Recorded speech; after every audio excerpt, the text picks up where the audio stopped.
A Arquidiocese e o UFMG iniciam um processo de restauração dos quadros de Cândido Portinari da Igrejinha da Pampulha. Papa Francisco convoca a Assembleia Especial do Sínodo dos Bispos para a Amazônia. E ainda, saiba quais são os direitos garantidos por lei a pessoas com câncer. São estes os destaques do Horizonte Notícia, que começa agora.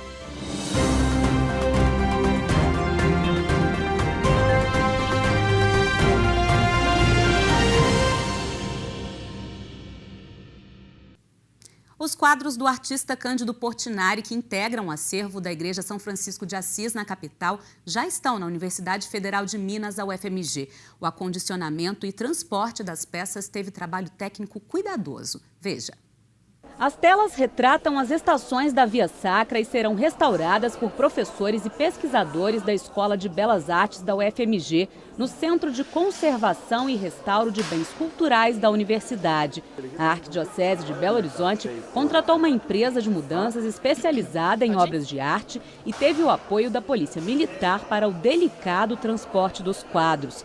Os técnicos da UFMG também realizaram cuidadoso trabalho de acondicionamento das telas, que foram embaladas e, uma a uma, colocadas em caixas de madeira. Elas estão em estado de degradação, nós vamos estabilizar essa degradação e vamos paralisar de que ela não vá para frente.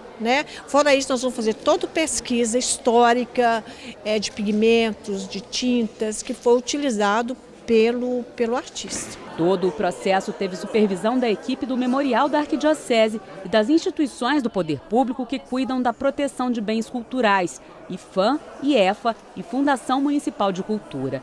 Ainda não há data para que as telas estejam de volta à Igreja São Francisco de Assis, parte do patrimônio histórico e cultural da humanidade, a Pampulha. As obras de revitalização da capela estão previstas para 2018. Segundo a Arquidiocese, em novembro a igrejinha já estará à disposição do poder público para o início dos trabalhos.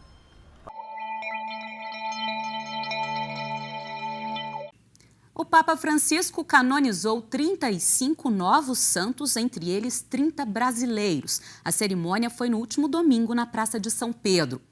Os novos santos brasileiros são as vítimas de um massacre em 1645, chamados Mártires de Cunhaú e Uruaçu, no Rio Grande do Norte. O processo de canonização durou 15 anos e chegou à congregação das causas dos santos por intermédio do cardeal Dom Cláudio Umes, arcebispo emérito de São Paulo. Os 30 mártires, agora santos, foram vítimas do massacre em função das invasões holandesas no Brasil.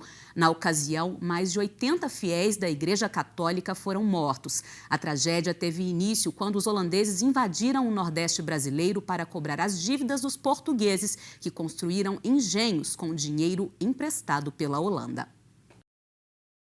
E um decreto assinado pelo Papa Francisco na última semana tornou o padre Donizete Tavares de Lima um venerável de Deus. Essa é uma etapa importante para o processo de beatificação. Padre Donizete nasceu em Cássia, no sudoeste de Minas, em 1882 e em 1908 foi ordenado sacerdote em Pouso Alegre, no sul do estado. Em 1926 foi nomeado pároco em Tambaú, interior de São Paulo, onde ficou por 35 anos até falecer aos 79 anos de idade. As relíquias do padre estão na Basílica de Nossa Senhora Aparecida. Em uma próxima etapa do processo, o Vaticano precisará reconhecer um milagre realizado pelo padre Donizete para que ele seja beatificado. E um outro anúncio do Papa Francisco surpreendeu peregrinos e delegações oficiais do Brasil após a oração do Ângelus no último domingo.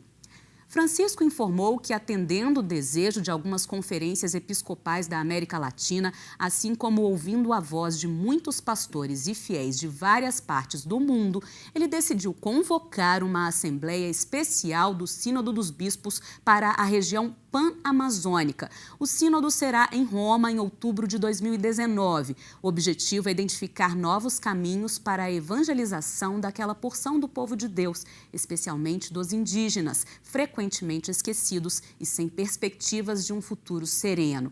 O pontífice também citou a crise da floresta amazônica, pulmão de capital importância para o nosso planeta. 9 países compõem a região Panamazônia, que tem mais de 30 milhões de habitantes. Aconteceu na última segunda-feira na Câmara Municipal de Belo Horizonte uma reunião para celebrar o Ano Mariano. Quem tem os detalhes é a repórter Ana Flávia de Oliveira.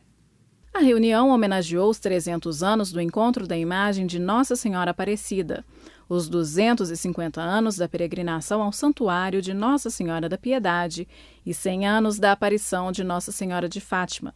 A reunião foi proposta pelo vereador Pedrão do Depósito. Hoje a gente gostaria só de priorizar aqui na casa uma homenagem ao Ano Mariano, prestar uma homenagem à Nossa Senhora, né?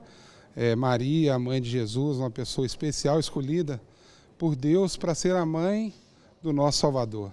Participaram do encontro fiéis da paróquia Nossa Senhora da Piedade do bairro das Indústrias, Nossa Senhora de Fátima do bairro Santo Agostinho e comunidade Nossa Senhora Aparecida do Santuário São Paulo da Cruz do Barreiro. A gente ficou muito feliz pelo convite, o padre também ficou muito feliz, ele vai ter a oportunidade de agradecer. Então tudo isso enriquece ainda mais a nossa fé, a nossa presença dentro de Belo Horizonte e também no Brasil. Durante a homenagem tiveram apresentações musicais e de teatro, além da coroação à Nossa Senhora. Esses 300 anos da aparição de Nossa Senhora Aparecida é muito importante, tanto para a gente da igreja quanto independente de cada religião, é conhecimento e, além de tudo, acima de tudo, é respeito que você tem com o próximo. Após percorrer 1.000 quilômetros na primeira peregrinação pelo caminho religioso da Estrada Real, a Romaria 550 concretizou a implantação da maior rota de turismo religioso do Brasil. Veja um pouco mais sobre como foi esse percurso. Os peregrinos iniciaram o trajeto a partir do dia 3 de setembro a pé. Romeiros também percorreram as belezas do caminho religioso de bicicleta, a cavalo e em jipes 4x4. Os ciclistas filmaram boa parte da romaria e compartilharam diversos momentos nas redes sociais. Amigos do CRE, estamos aqui chegando em Prado.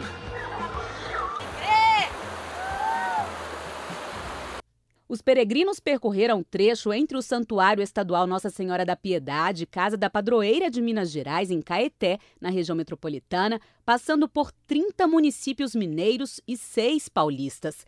A chegada foi no dia 9 de outubro, no Santuário Nacional de Aparecida, padroeira do Brasil. Momento de grande emoção, também compartilhado em vídeos gravados pelos ciclistas. Olha aí a galera aí. Pessoal do Jeep, pessoal da bike, pessoal do cavalo, os caminhantes, tudo fazendo caminho greco, lançamento. Caminho religioso da Estrada Real. Uhul! A Casa da Mãe Oásis da Imaculada, Centro de Defesa do Nascituro, promove no dia 21 de outubro o primeiro simpósio mineiro em defesa da vida.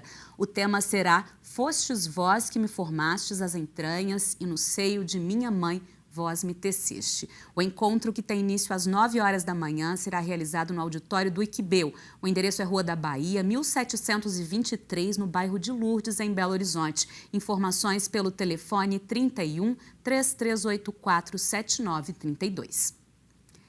Trilha centenária usada por peregrinos para ter acesso ao Santuário Nossa Senhora da Piedade deverá ser reativada. Saiba mais sobre a Via do Peregrino na reportagem de Mariana Sampaio. Era por essa estrada que se chegava até o alto da montanha, nos mais de 1.700 metros de altitude. Ela ficou paralisada por muitos anos. Quando o Frei Rosário começou a administração, ele contava que ele teve algumas ajudas e ele tentou levar o acesso até o alto para veículos de motor. Os recursos acabaram e ele paralisou esse projeto por muitos anos. Agora tem uma nova proposta de terminar ela para o pessoal subir peregrinando na fé. São cerca de 3 quilômetros de caminhada, começando pela MG 435, quilômetro 6. O percurso é cheio de subidas.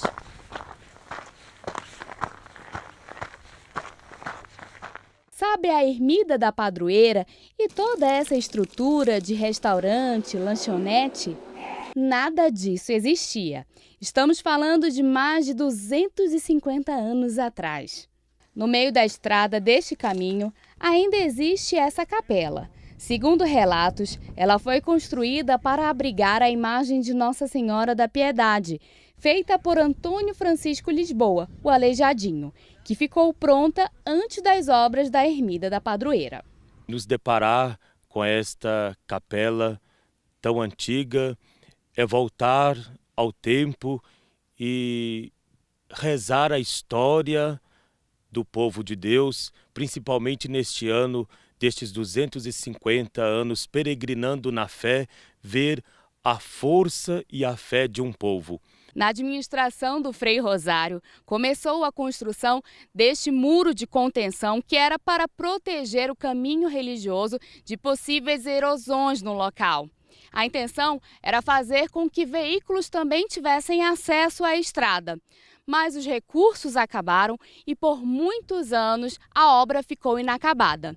No entanto, agora há uma nova proposta de revitalização do espaço. Estamos, sim, com um projeto junto ao nosso arcebispo, Dom Valmor, de resgatar este caminho, fazendo aqui a via do peregrino, lembrando os peregrinos de outrora. Pessoas portadoras de câncer têm direitos especiais na legislação. Confira no próximo bloco. Eu volto já.